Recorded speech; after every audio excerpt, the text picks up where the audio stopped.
If you've considered performing a dependent eligibility verification audit at your company, you likely understand the concept well by now, and you also probably understand the potential cost savings and risk present to your company if you choose to not perform an audit.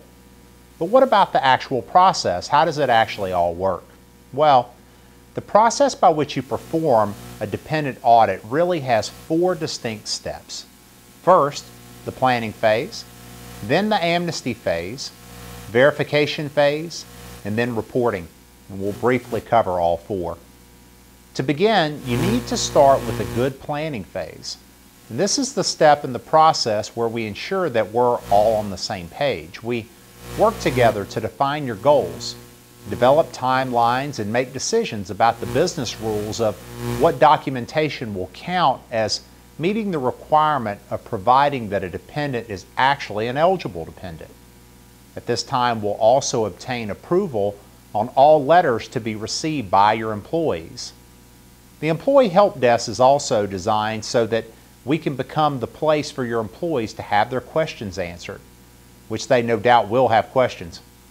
And after giving your employees a customized toll-free number, we can even answer the phone by your company name as an extension of your company, if that's something that you might like. Next, we begin the amnesty phase, and this begins with the first letter employees receive. The amnesty phase is a step in the process during which you allow employees to remove ineligible dependents from your plan, normally without any repercussions to them as an employee. And once this amnesty phase has been completed, your employees will be asked to provide documentation verifying that the dependents that they have enrolled under your plan meet the definition of eligibility. Different documents can be used for this process as defined during the planning phase. Normally, the most common document is a copy of an employee's tax return page showing their legal dependents. And on an ongoing basis, we then report back to you as a company our progress in any format you might need.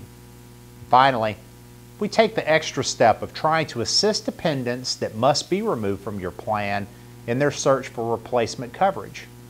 Because our philosophy is that we need to add to the morale and the culture of your company during this process and not detract from it.